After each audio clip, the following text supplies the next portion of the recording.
General Hospital Spoilers Report. Brook Lynn Quartermaines. Amanda Seton, world flipped upside down when she learned the truth about her baby, a son she thought she'd lost forever.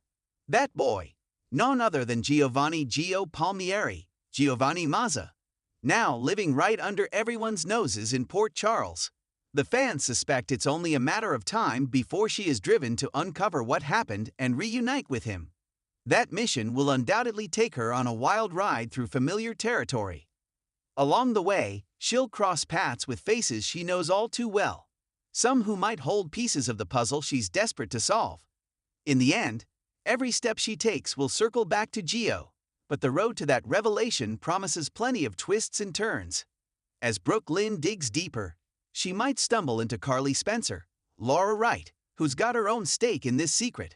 Carly only recently found out about Gio being Brook Lynn's son, but she's already piecing things together faster than most.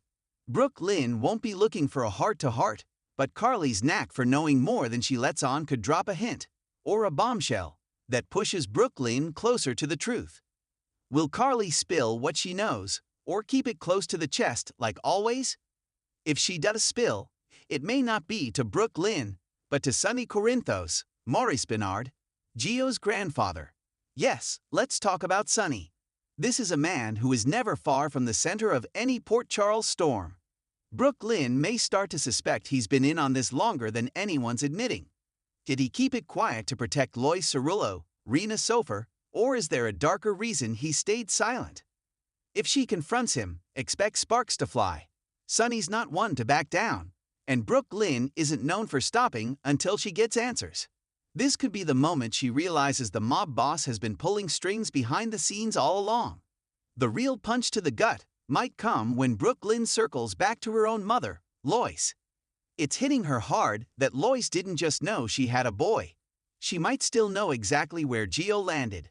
Lois and Gloria Cerullo, Ellen Travolta, have been guarding this secret for years, maybe even steering Brook Lynn away from the truth. If Brook Lynn puts the pieces together, their next showdown could be explosive. Will Lois finally come clean about why she kept Gio's fate under wraps, or will she double down, leaving Brook Lynn to figure it out on her own? Either way, this search is about to hit way too close to home. Stay tuned for more GH news and spoilers just ahead to see how this family fiasco pans out. Brook Lynn Quartermaine has faced many challenges in her life, but nothing could have prepared her for the heart-wrenching moment she realized her baby was missing. The fear, the anger, and the desperation swirling inside her fueled a relentless pursuit for answers. As she scoured Port Charles for clues, she found herself drawn into a dangerous web of secrets, one that would ultimately lead her straight to a shocking and all too familiar face. Brook Lynn's maternal instincts had been on high alert ever since she sensed something was wrong. At first, she tried to dismiss it, convincing herself she was just being paranoid. But as the hours ticked by and there was still no sign of her child, panic set in. She turned to Chase, her rock in times of crisis, but even his reassuring words couldn't quell the terror rising in her chest.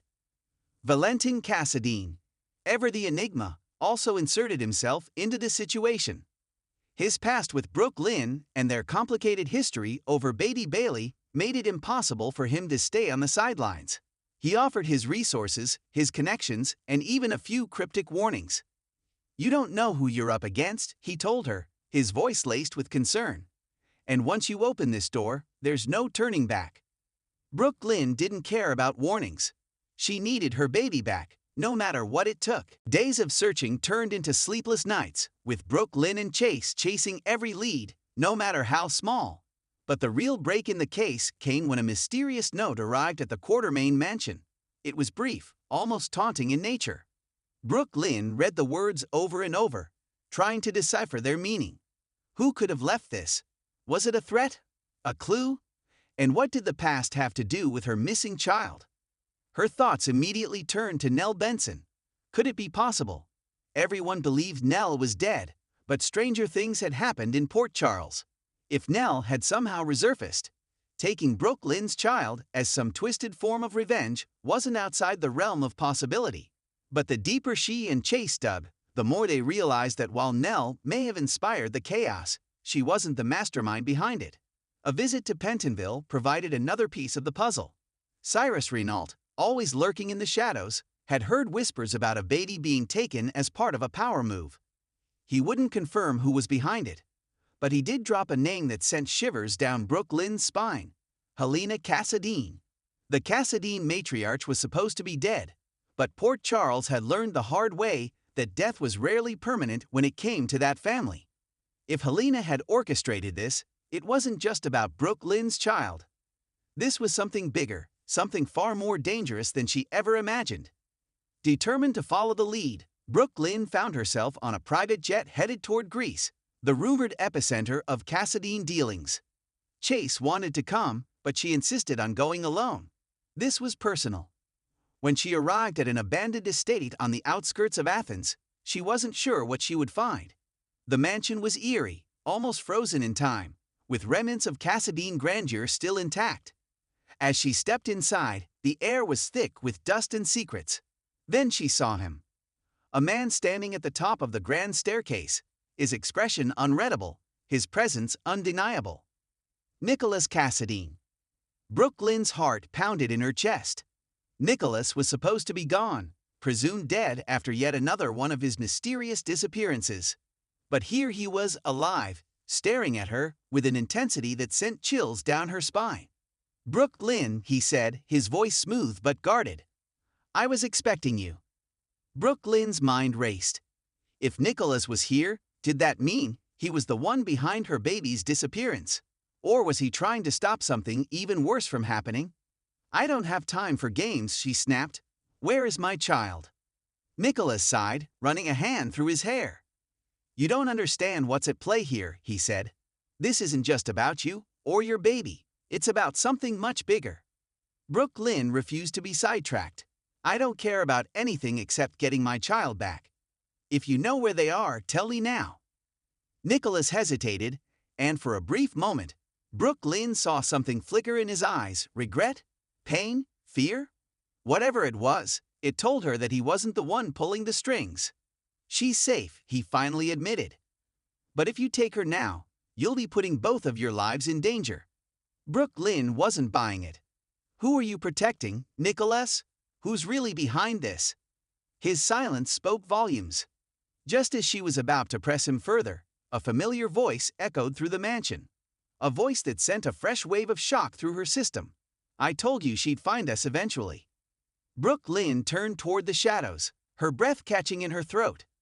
Standing there, smug as ever, was Esmond Prince. Alive. And holding Brook Lynn's baby. The room spun. Brook Lynn's hands clenched into fists, every instinct screaming at her to charge forward, to rip her baby from Esmond's grasp. But Nicholas stepped between them, blocking her path. "Don't," he warned. "You have no idea what you're dealing with." Brook Lynn's world was collapsing around her. Nicholas was alive. Esme was alive. And somehow, they were connected in a way she never expected. "Why?" she demanded, her voice shaking. "Why would you take my baby?" Esme smiled, rocking the infant gently. "Oh, Brook Lynn," she crooned. "It's nothing personal. It's just destiny." Brook Lynn's blood ran cold. She had come to find her baby. Instead, she had walked straight into the heart of a nightmare. And the worst part? It was only just beginning.